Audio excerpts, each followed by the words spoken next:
Boa noite. A graça e a paz do Senhor para todo mundo. Trago aqui um cheiro da minha esposinha Débora para todos. Ela está na programação da MCA. Eu acredito que tem um número significativo de homens que estão abandonados essa noite por causa dessa programação. Além de mim e Renato, tem mais algum? Não? Lá também, né?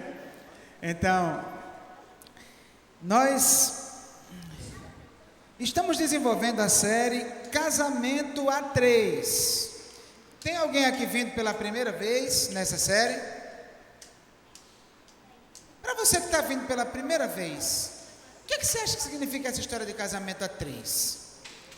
Quem é essa terceira pessoa? Tendo em vista que o ditado popular diz que 1 é pouco, 2 é bom e 3 é demais. Como assim um casamento a 3? Quem é essa terceira pessoa que está meio que de entrão ou de entrona aí no seu casamento? O que vocês acham? Deus é a terceira pessoa? Não, Ele é a primeira pessoa, tá? Deus é a primeira pessoa, minha esposa é a segunda pessoa e a terceira pessoa sou eu, tá? Você sabe aquele velho ditado, a terceira pessoa depois de ninguém? Pronto, algo mais ou menos assim. Então vamos dizer, quem é a primeira pessoa? Quem é a segunda? Quem é a terceira? Põe por favor o slide de número 21. Por gentileza, que nós vamos dar uma olhadinha rapidinha.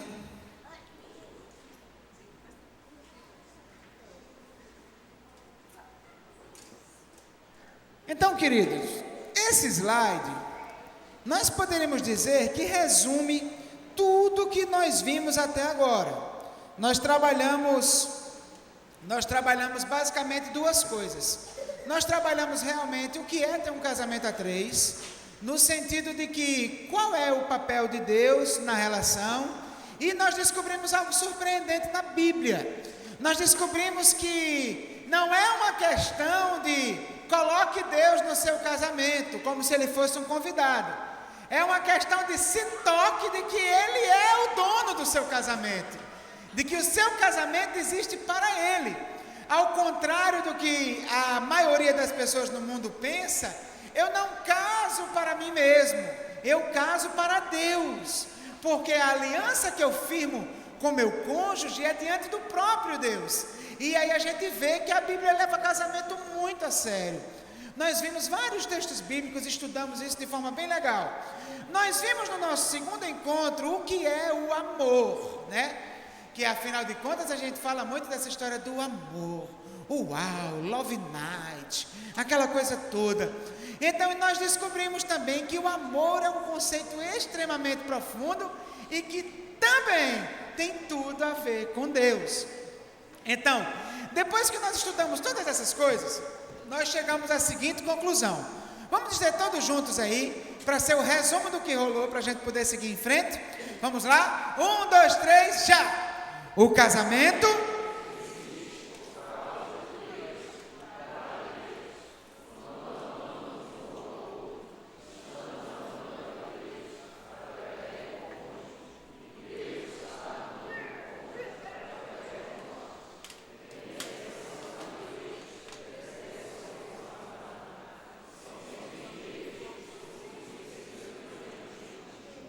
aí o segredo.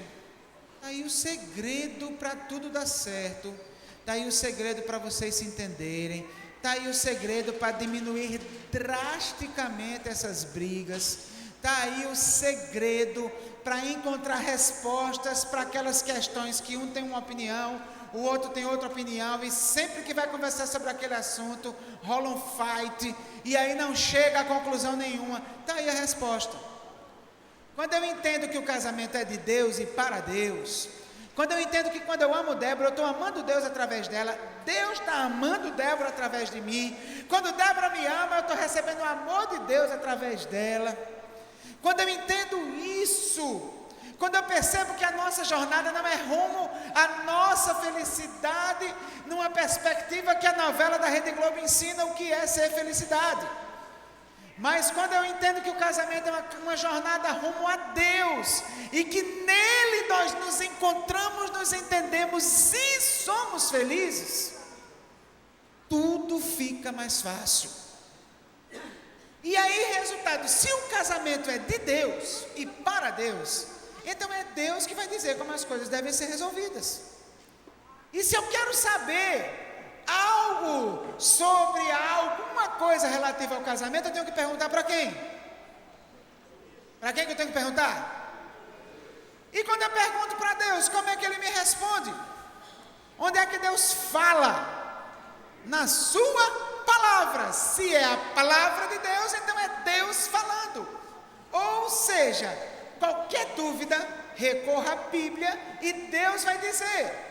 Quando Deus diz, às vezes coincide com a opinião do marido e discorda da opinião da esposa.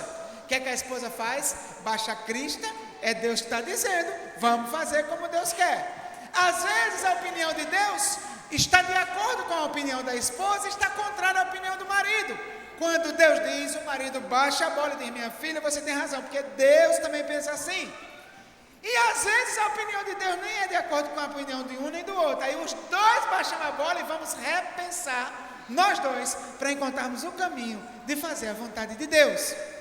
E Deus tem muito a dizer sobre o assunto que nós vamos tratar hoje, que está aqui no nosso próximo slide. Nós vamos falar hoje sobre o papel de cada cônjuge. Qual é o papel da mulher no casamento? Qual é o papel do homem no casamento? Quem é que manda nessa história? Né? Tem aquele velho ditado que diz que mulher gosta de homem que manda. Manda flores, manda o cartão de crédito sem limite, manda para o shopping, vai lá minha filha, meta bronca, né?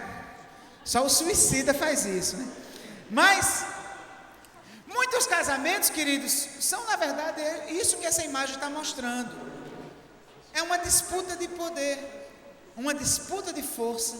Cada um descobre suas armas, cada um descobre suas estratégias.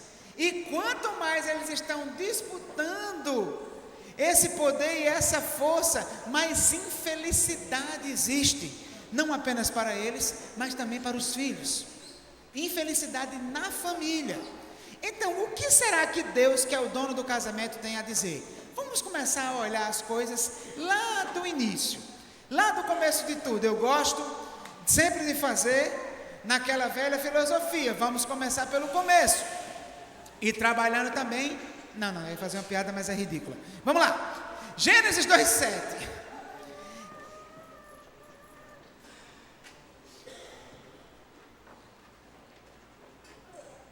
Gênesis 2:7 vai dizer o seguinte: então o Senhor Deus formou o homem do pó da terra e soprou em suas narinas o fôlego de vida, e o homem se tornou o quê?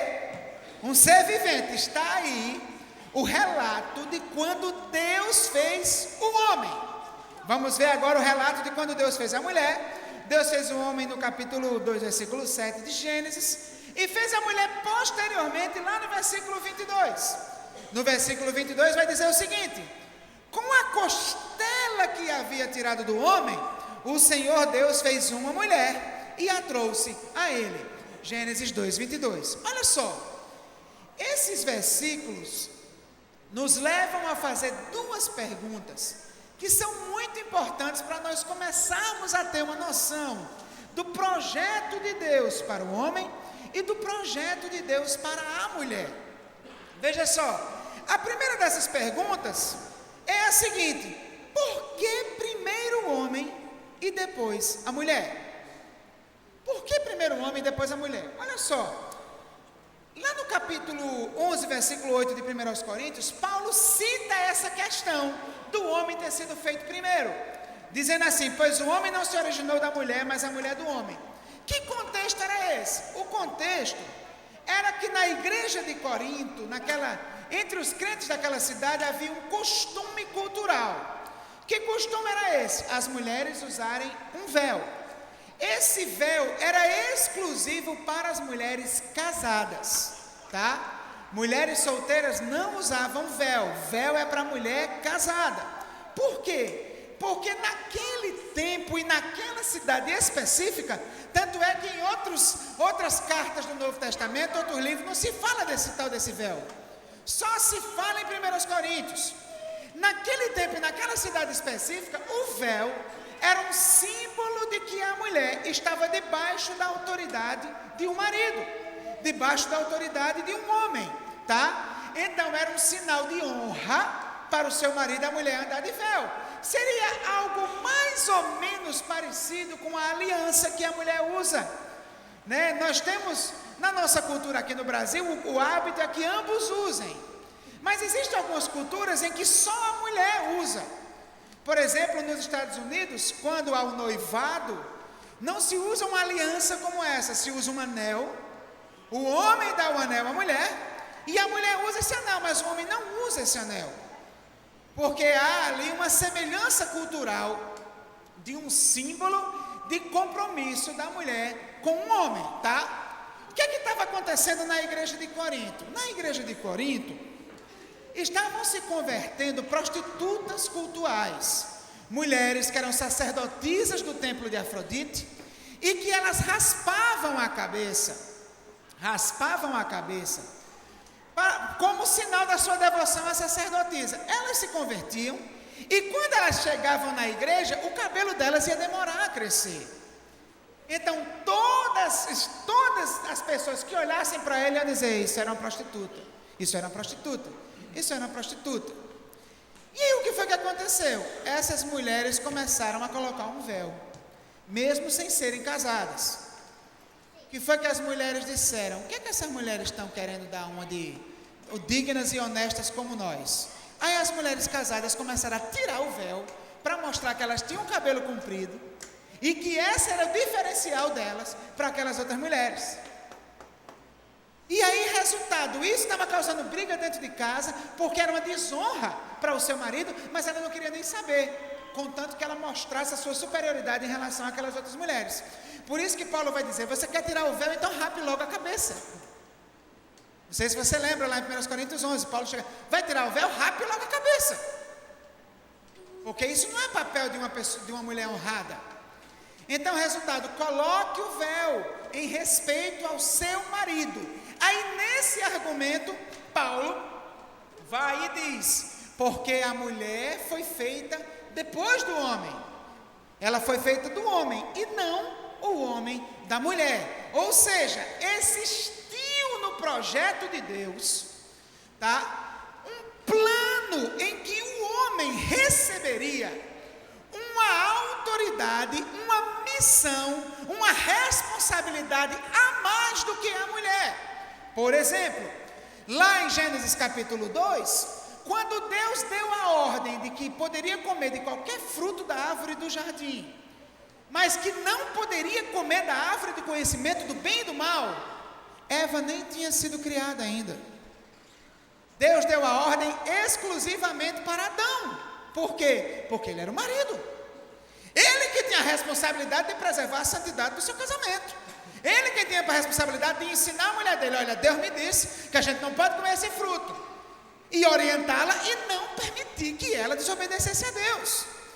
Por isso, a Eva foi quem comeu o fruto primeiro, embora o texto bíblico no capítulo 3 dá a entender que Adão estava lá na hora que ela comeu o fruto, tá?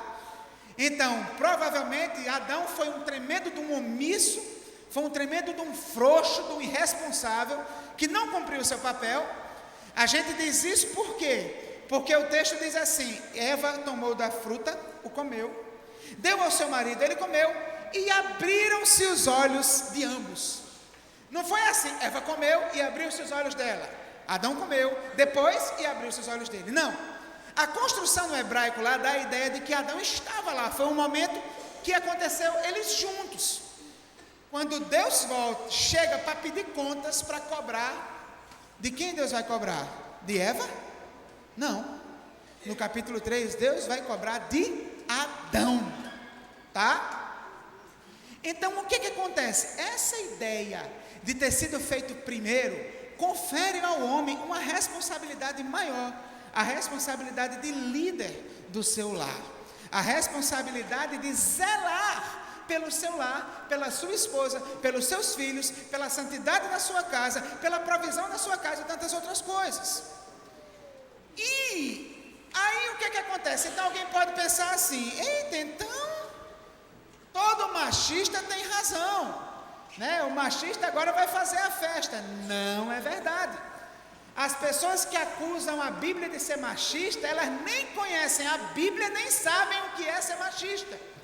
Porque justamente para não dar essa ideia de que o homem em si mesmo tem algo melhor do que a mulher, o apóstolo Paulo vai dizer logo em seguida: no Senhor, todavia, a mulher não é independente do homem, nem o homem independente da mulher. Pois assim como a mulher proveio do homem, também o homem nasce da mulher, mas tudo provém de Deus. Então, o homem também não se acha essas coisas todas não, porque a mulher foi feita da sua costela, mas para você nascer tem que ter sua mãe. Então, resultado, essa é a ideia de o homem como líder, mas numa relação de interdependência, tá? Então, essa é a ideia de por que o homem foi feito primeiro.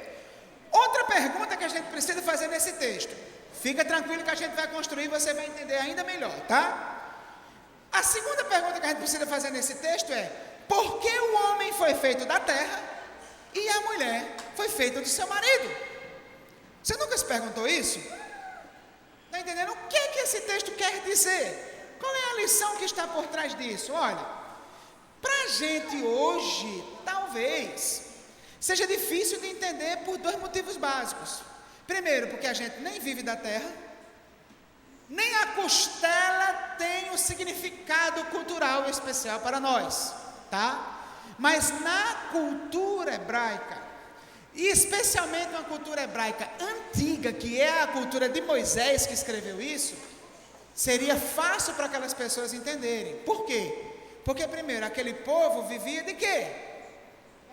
Eram funcionários públicos? Eram empresários? Eram investidores na bolsa? O que é que eles eram?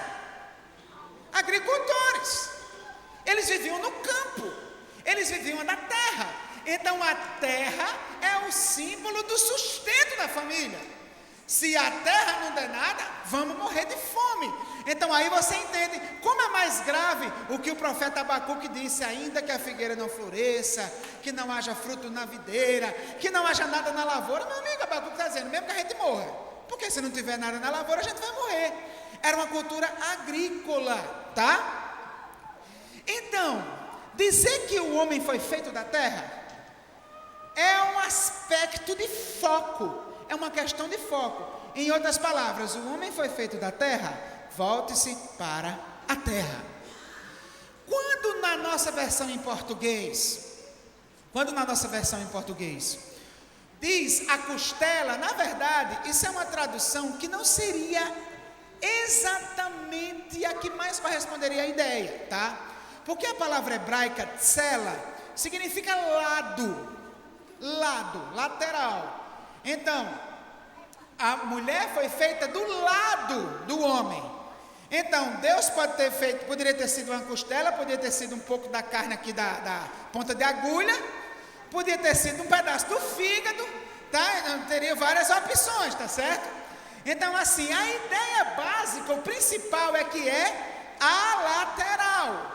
Então, homem, você foi feito da terra, tem o foco na terra. Mulher, você foi feita da lateral do seu marido, tem o foco em ser sua companheira, tem o foco em ser sua ajudadora. Em outras palavras, a mulher pode trabalhar, a mulher pode fazer mestrado, pode fazer doutorado, pode ser comerciante. Inclusive, a mulher virtuosa lá de Provérbios 31, se você já leu, ela faz negócios, vende propriedade, é uma mulher altamente desenrolada. Mas o foco da mulher não pode ser esse.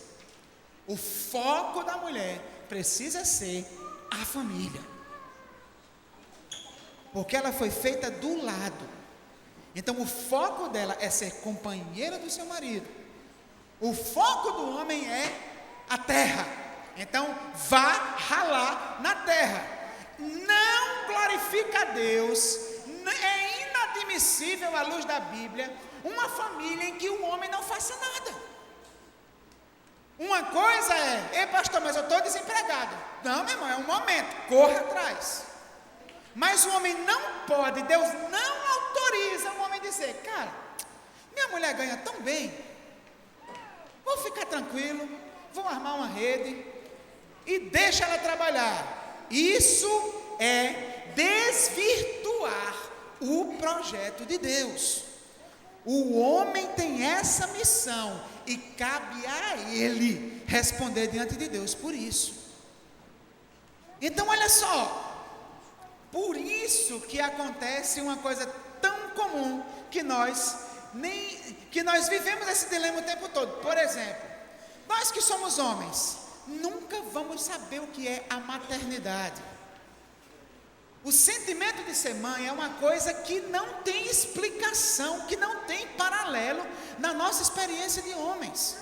Então, homem, cala a boca, tu não sabe o que é ser mãe. Isso é muito sério. No entanto, a mulher nunca vai saber o que é. E no mesmo nível que nós, o peso de não ter certeza se as contas vão ser pagas no final do mês. Para nós homens, mulheres, é um pânico, nos causa pânico achar que não daremos conta de botar comida na mesa. Então, quando seu marido estiver insuportável, quando ele chegar em casa dando coice em todo mundo sem motivo, procure saber se o problema não é dinheiro, porque isso pesa sobre nós. E é para pesar mesmo, porque é o projeto de Deus. Então olha só, Deus tem foco para o homem, tem foco para a mulher. O sustento da família, o foco é do homem. A mulher pode ajudá-lo nisso? Pode, mas o foco é dele. Então, o cuidado, a lida com a família é foco da mulher. O homem pode ajudar? Pode. O homem pode dividir as tarefas, o homem pode dar aquela força, ficar de babá, pode, mas o foco é dela. Então, mulher, se você tem sonho, você vai fazer mestrado, vai fazer doutorado, faça até pós-doutorado, 3 PhDs, desde que isso não lhe impeça de cumprir sua missão, de cumprir o foco que Deus estabeleceu para você. Porque de que adianta tu sair de casa de 8 horas da manhã, fazer 1001 coisas, trabalhar de manhã, trabalhar de tarde, à noite fazer mestrado, e teus filhos crescerem na mão de babá, ou até na mão da tua mãe, chamando tua mãe de mãe, porque a mãe que eles vão ter é a tua mãe, não é você. Então presta atenção nisso. Presta atenção nisso, se liga nisso, é uma questão de foco. Nós vamos dar uma olhada agora na Bíblia, no perfil da mulher lado, a mulher ajudadora, e do homem líder, aquele que foi feito por Deus para liderar, tá bom? Primeiro, a mulher ajudadora. Vamos dar uma olhada nisso aí. Essa imagem não reflete o casamento de vocês, só o meu. Porque tem horas que eu queria... Eita, estou me aproveitando porque ela não está aqui, mas está sendo filmado, né? Tem horas que eu queria muito ter um cinto desse no meu carro. Porque a minha copilota é um caso sério. Primeiro que eu acho que ela tem algum problema, que a visão dela faz com que ela veja tudo mais perto. Eu estou a 5 metros do carro da frente, ela, vai bater, vai bater. Como que eu vou bater, meu filho? Olha a distância. Não, é do jeito que você ia. Não, mas isso acontece comigo, evidentemente. Claro, né? Então, olha só. Mulher ajudadora. Qual é a ideia de Deus? Efésios 5, 22 ao 24. Mulheres, eu gostaria de pedir que vocês lessem isso aí, por favor. 1, 2, 3, já.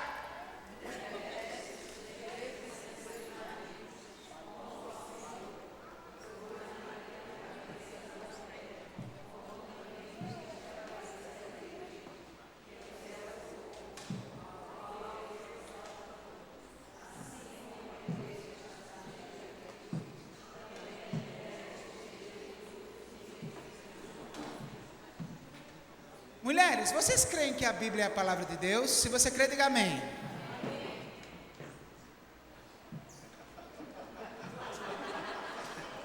Quer dizer que nesse texto não vale a fé. Eu creio que a Bíblia é a palavra de Deus, menos esse texto. É assim? Que amém fraco. Mulheres, vocês creem que a Bíblia é a palavra de Deus? Amém. É a palavra de Deus que está dizendo isso aí. Você, para honrar a Deus, precisa aprender a se sujeitar ao seu marido. O seu marido é o cabeça da família. A liderança Deus escolheu dar para o homem. E aí, de repente, qual é o problema? Por que esse conceito é tão odiado por tanta gente lá fora, pelas pessoas que não têm uma visão de mundo bíblica? Por que desperta tanta ira? Porque na cabeça das pessoas, a ideia é que, se eu vou me sujeitar, então ele é melhor do que eu em alguma coisa. Acha que se sujeitar a alguém, necessariamente implica inferioridade. E eu vou provar para você agora que isso não é verdade. Passa para o próximo texto aí, próximo slide. Olha só, esse texto de 1 Coríntios 11:3, como ele é surpreendente. Naquele texto de Efésios, Paulo disse que o marido era o cabeça da mulher, correto? Da maneira que Cristo é o cabeça da igreja. Aí olha só o que ele vai dizer aqui, ó. O cabeça da mulher é quem? Atenção, mulheres, o cabeça da mulher é quem? Então, pastor, o homem é melhor do que eu? Peraí, olha o que ele vai dizer em seguinte. E o cabeça de Cristo é? O cabeça de Cristo é? Preste atenção. Quando nós estudamos na Bíblia sobre a pessoa de Jesus, nós vamos descobrir algumas coisas surpreendentes. Por exemplo, a Bíblia declara de forma clara que Jesus é Deus. João capítulo 1, no princípio era o verbo, e o verbo estava com Deus, e o verbo era Deus. Lá no versículo 14 vai dizer, e o verbo se fez carne e habitou entre nós. Nós vemos que o contexto ali está falando de Jesus Cristo, tá? Paulo escrevendo aos Colossenses, capítulo 2, não me lembro se é o 15 ou 16, ele vai dizer o seguinte, que nele, em Cristo, habita corporalmente toda a plenitude da divindade. Não existe nada que Deus o Pai tenha, que Deus o Filho, Jesus Cristo, não tenha. Eles têm a mesma glória, eles têm o mesmo poder, eles têm os mesmos atributos. Por exemplo, Jesus, ele era onisciente. Você se lembra naquela passagem que o pessoal abre um buraco no telhado e desce um paralítico para ele curar? Quem lembra? Quem já leu essa passagem na Bíblia? Você lembra o que foi que Jesus disse para o paralítico? Antes de curar, Jesus disse assim, ei, teus pecados estão perdoados. E aí o que foi que aconteceu? Os fariseus, os que estavam lá, começaram a pensar, quem ele pensa que é? Só Deus pode perdoar pecados. Aí o versículo seguinte diz assim, Jesus, conhecendo-lhes os pensamentos, disse, aí começou a falar. Jesus sabia até que o povo estava pensando. Lá quando aconteceu a questão da ceia e tudo mais, tem uma passagem que diz assim, mas ele já sabia desde o princípio quem haveria de lhe trair. Ele era onisciente. Outra coisa, Jesus, ele era um ser humano, ele se encarnou como ser humano, mas até como ser humano ele era onipresente. Você sabia disso? Não sei se você se lembra uma passagem que Jesus chegou diante de um sujeito chamado Natanael. Quem lembra dessa passagem? Quando Jesus chega para Natanael, o que é que Jesus diz? Alguém lembra? Eis aí um israelita, um verdadeiro israelita, em quem não há dolo. Sabe o que foi que Natanael falou? De onde me conhece? E Jesus responde assim, eu te vi quando estavas debaixo da figueira. Na mesma hora Natanael se ajoelha e diz, tu és o filho de Deus, tu és o rei de Israel. Por quê? Qual era o problema de Jesus ver Natanael na figueira? O problema é que Natanael estava sozinho na figueira. Como é que Jesus não estava lá e ao mesmo tempo estava lá a ponto de ver? Jesus falou para Natanael de alguma coisa que aconteceu e que só ele sabia na figueira, mas Jesus estava lá. Então Jesus era onipresente, Jesus era onipotente. Você vê os milagres sendo feitos. Um cara como Jesus chegar, a tempestade, ele levanta e diz uma palavra: sossegai. Acabou. Parou o vento, parou até as ondas. Porque o normal seria o quê? Parar o vento e as ondas ficarem balançando ainda e se acalmando devagarzinho. Mas o texto diz que foi automático. Estava lá, vai morrer, o barco balançando. E ele, sossegai. Acabou-se. Você acha que Jesus era menor do que Deus o Pai em alguma coisa? Na Bíblia, não. Mesmo poder, mesma glória, mesma eternidade. A Bíblia mostra que Jesus foi o Criador de todas as coisas também. Lá em João capítulo 1 diz, sem Ele nada do que foi feito se fez. Lá em Colossenses capítulo 1, Paulo diz, por meio dele foram feitas todas as coisas, tanto as visíveis como as invisíveis. Por que ele, sendo tão grande quanto o Pai, ele se sujeitou, ele se submeteu? Por que ele, sendo tão grande como o Pai, ele dizia palavras como ele disse lá em João capítulo 4, a minha comida e a minha bebida é fazer a vontade do meu Pai que está no céu. Como assim? Faz tua vontade só, cara, tu é Deus. No Getsemane, Pai, se possível passa de mim esse cálice, mas não seja feita a minha, mas a tua vontade. Eu estou aqui para fazer a tua vontade. Queridos, porque na Trindade, o Pai e o Filho têm a mesma glória, o mesmo poder, a mesma eternidade, Deus. Mas como eles tinham em foco o plano de redimir a humanidade, para salvar a humanidade, eles se organizam numa relação de autoridade, visando aquela missão. Da mesma maneira, o homem e a mulher têm a imagem de Deus do mesmo jeito, a mesma glória, a mesma inteligência, a mesma capacidade, a mesma beleza. Não, acho que a mulher tem mais.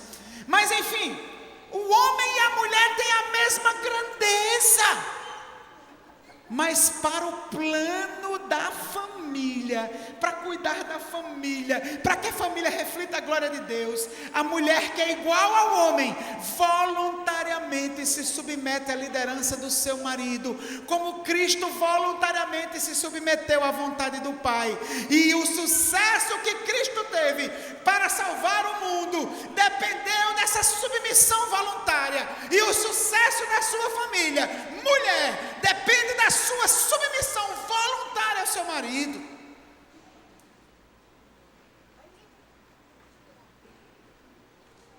Eu sou pastor ordenado há 8 anos, mas eu já estou no ministério, vai fazer 13 anos, porque eu já pastoreava desde o meu primeiro ano de seminário.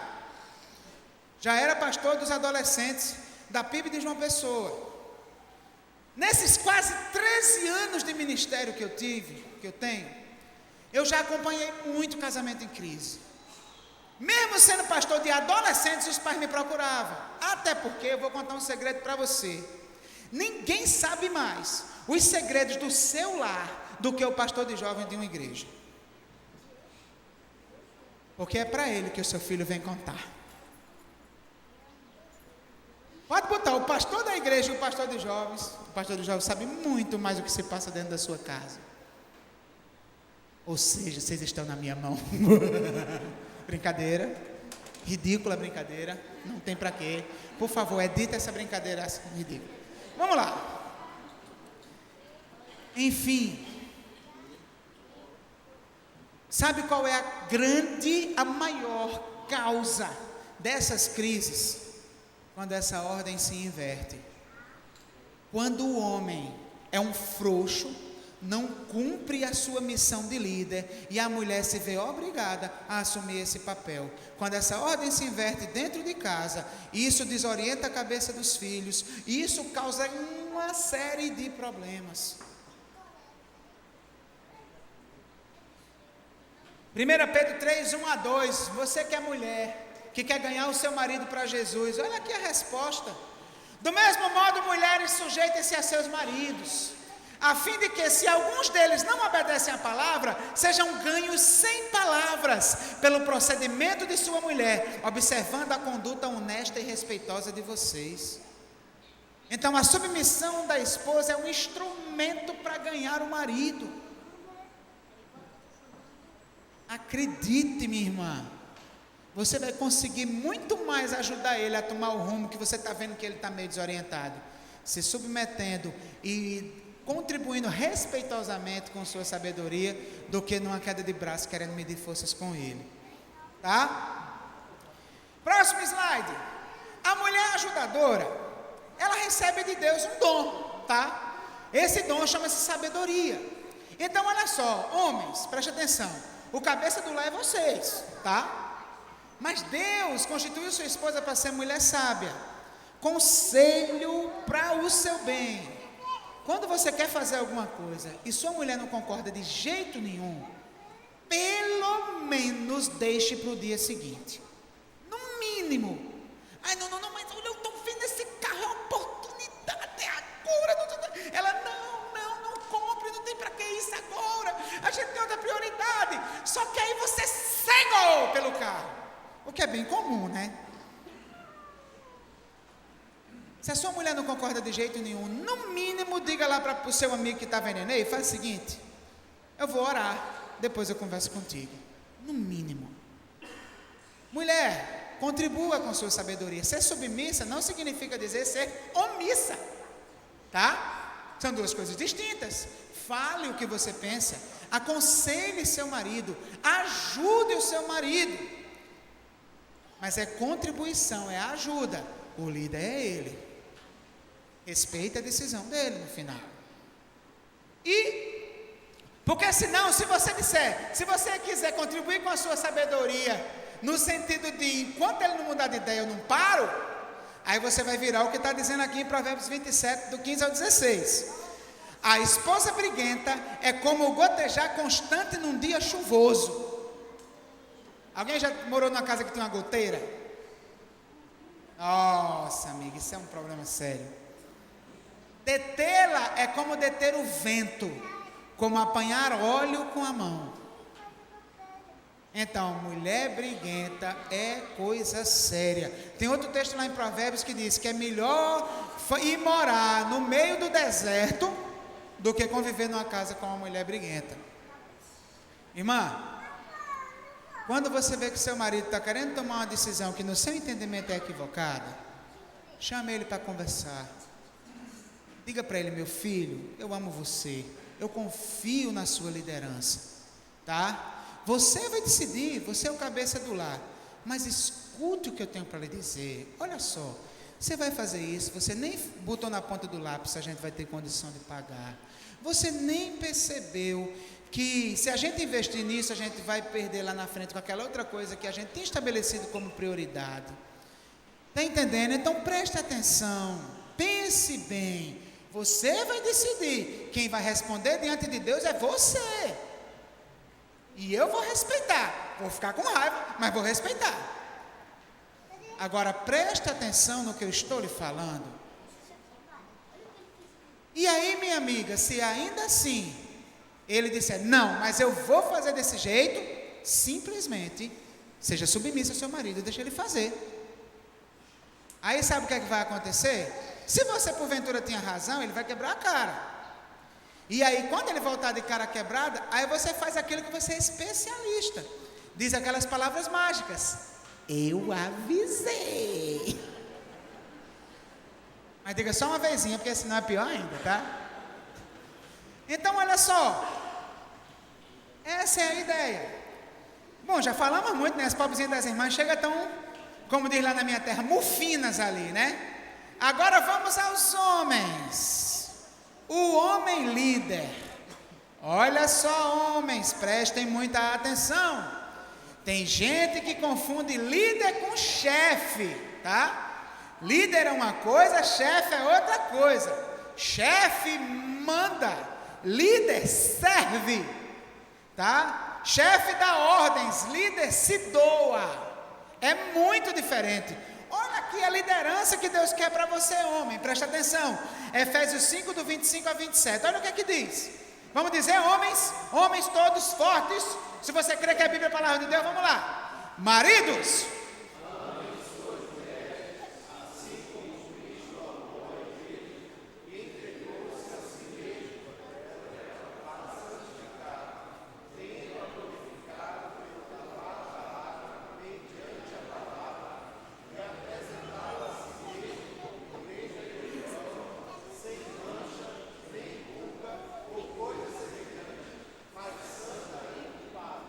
olha, a minha esposa, ela é esteticista. Débora, ela é esteticista. Só que ela não tem exercido a profissão, porque ela tem um problema de pele, que tem deixado as mãos dela muito afetadas, e nessa situação ela não tem condições, porque o esteticista trabalha com as mãos, né? Mas, nesse texto aqui, está a base bíblica para o homem pagar a limpeza de pele para sua esposa. Tá? Para não pagar tratamento estético. Então, homens, prestem atenção, está na Bíblia. Olha aqui, ó. Para apresentá-la a si mesmo gloriosa, sem mancha, nem ruga, ou coisa semelhante. Vamos recortar essa parte, né? Olha só, homens. Deus constituiu você cabeça, Deus constituiu líder. Quem tem que mandar na sua casa é você, meu amigo. Mas olha como é a sua autoridade.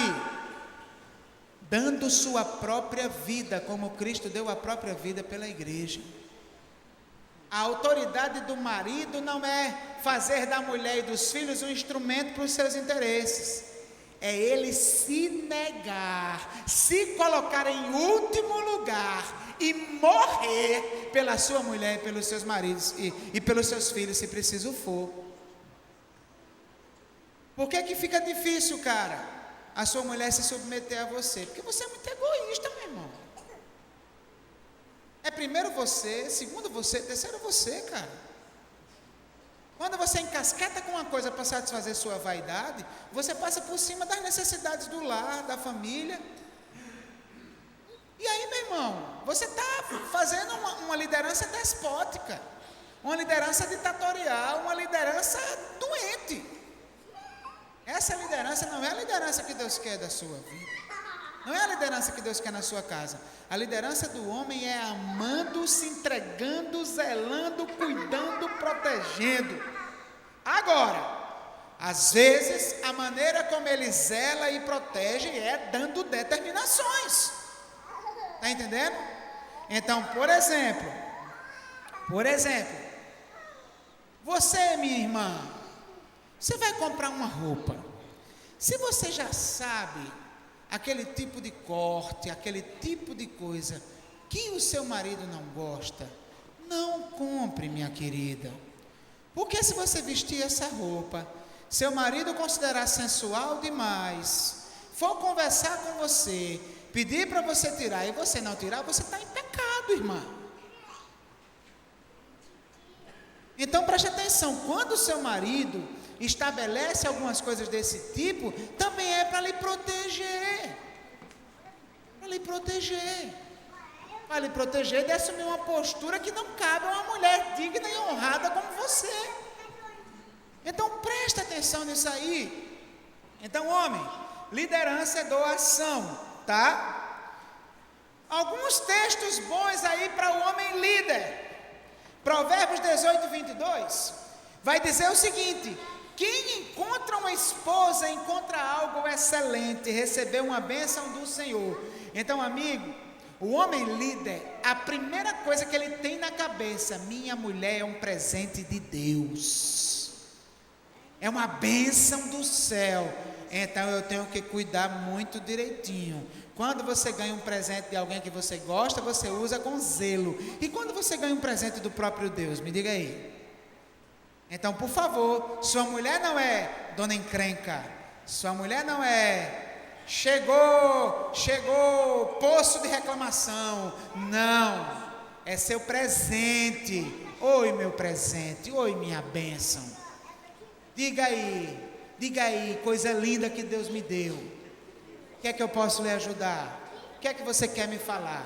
Eu quero lhe ouvir, tá? Provérbios 1:8. Ouça, meu filho, a instrução do seu pai e não despreze o ensino da sua mãe. Presta atenção. Esse texto aqui está falando que o filho, ele recebe instrução do pai e ensino da mãe. O fato o foco da mulher ser a família e o foco do homem ser a terra, não significa dizer que a responsabilidade de educar os filhos é só da mãe, não, viu? Homens líderes, você recebe de Deus a missão de educar seus filhos. Então não tem esse negócio de chega para ele, peça a sua mãe. Como assim? Resolva com sua mãe. Fale com sua mãe. Está louco? Não, minha filha, sente aqui, diga que papai vai lhe ouvir. Não, papai, porque eu queria dormir lá na casa da minha amiga, não sei o quê. Minha filha, não dá certo. Preste atenção. Você só tem 12 anos. Você é a princesa do papai, a pérola preciosa que eu tenho que cuidar. Eu não posso deixar minha riqueza assim na casa dos outros. Tem riqueza que vale menos que até a gente empresta. Mas tem riqueza que é tão preciosa que não se empresta a ninguém. Você é minha riqueza. Não dá, meu filho. Você não vai dormir na casa da sua amiga. Você vai dormir em casa mesmo, certo? Mas é porque minhas amigas vão assistir um filme. Aí vem o pai que se sacrifica. Eu vou lhe levar para assistir o filme e vou lhe buscar depois. Mas você vai dormir em casa. Tá? Então você não precisa dizer, vá perguntar à sua mãe, ela é quem decide. Para quê? Para depois, se der algum problema, dizer, olha, foi você que deixou. Toma vergonha, rapaz. Tu não é o homem da casa? Não é homem não, rapaz. Assuma a postura. Tá entendendo? Assuma o seu papel, é líder, é cabeça. Tá? Provérbios 24:27. Termine primeiro o seu trabalho a céu aberto, deixe pronta a sua lavoura, depois constitua a família. Só mais um reforço. Homem tem que trabalhar. Homem tem que gerar recursos para o lar. Esse é o foco do homem. Portanto, amigo, você não pode se acomodar. Esse empreguinho tá bom. Meu irmão, faça uma pós-graduação. Não, pastor, eu não fiz curso superior ainda. Eu já tenho 45 anos. Você é um boy. 45 é um boy, tem muita estrada pela frente. Se organize, faça um curso, vai estudar. Cresça, cara. Você tem a missão de Deus. Você honra a Deus quando você se esforça, se sacrifica para crescer e providenciar a provisão necessária do seu lar. Tá? Então, queridos, fazendo um resumo dessa parte de hoje, basicamente está aqui a grande questão, que é o fechamento que Paulo faz naquele capítulo, que diz para a mulher ser submissa ao marido e que diz para o homem amar a mulher como Cristo amou a igreja. Efésios 5:33 vai dizer, portanto, cada um de vocês também ame a sua mulher como a si mesmo, e a mulher trata o marido com todo respeito. Está aí a resposta. Tudo que elas precisam, amor. Tudo que eles precisam, respeito. Então, meu irmão, sua mulher só precisa ser amada, cara. Ela só precisa sentir que é sua prioridade. Trate ela como tal. Ela só precisa sentir que você pensa nela antes de pensar em qualquer outra coisa dessa vida, desse mundo terreno. Lógico, ela não vai ser a prioridade em relação a Deus. Deus é a prioridade máxima. Mas tirando Deus da equação, a sua mulher é o top em geral. É sua esposa. Então ela precisa estar em primeiro lugar. Quando ela sentir isso na prática, ela relaxa.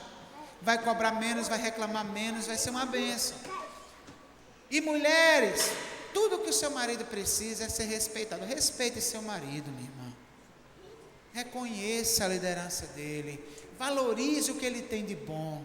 É muito difícil conviver com uma pessoa que só aponta os defeitos. Mulher, pelo amor de Deus. Elogie seu marido nas coisas que ele já acertou na vida.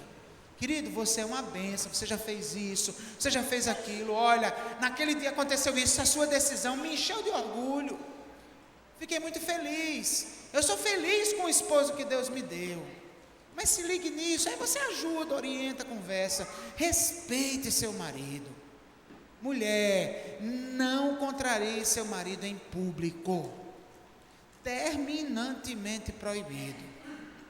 Se ele fizer alguma besteira ou falar alguma besteira, deixe para dizer em casa. Chegou em casa, fechou a porta do quarto. Meu filho, você não devia ter feito aquilo. Isso está errado por causa de... Agora fale mesmo, com respeito, com carinho, humildemente, mas diga tudo o que tem para ser dito. Mas em público não. Isso é desrespeito. Isso é desrespeito. Tá? Olha, qual é o problema da gente também, para encerrar isso aí? A nossa tendência é cobrar do outro o que ele precisa dar, ao invés de cobrar de nós mesmos o que nós precisamos dar. Mulher, o mandamento de amar é para o marido. Então você, se o seu marido desamar em algum momento, ele está devendo a Deus, ele tem que pagar. Mas você não pode tomar a dívida dele como justificativa para você dever também. O mandamento de ser submissa é para a mulher. Então, mulher, seja submissa, mesmo quando o marido desamar em algum momento. Homem, o mandamento é para amar. O mandamento da submissão é para a mulher. Uma vez ou outra, se ela for insubmissa, conversa com ela, resolve, mas não lhe dá licença para desamar, para ser grosseiro, para ser imbecil, para ser agressivo. Tá? Então, se ela for insubmissa, você tem que amar do mesmo jeito, mas chama ela para junto e bota ela no lugar dela, amorosamente. Converse com sua esposa. Mas cada coisa no seu lugar, queridos, o lar de vocês vai ter mais harmonia. O lar de vocês vai caminhar dentro do projeto de Deus. E acredite, Deus sabe melhor do que você o que é melhor para a sua casa. Você crê nisso? Diga amém. Amém. Se Deus estabeleceu assim, o homem como cabeça, a mulher como ajudadora, a mulher sábia edificando o lar, o homem liderando pelo amor. Se Deus estabeleceu assim, respeite. Tá certo. Esposa, seja submissa ao seu marido. Homem, lidere amando a sua família. Lhe garanto, queda drástica das brigas, das confusões e dos problemas. Que o Senhor continue abençoando sua família, seu casamento, e que a palavra de Deus seja o árbitro de tudo o que acontecer debaixo do seu teto, em nome de Jesus. Amém.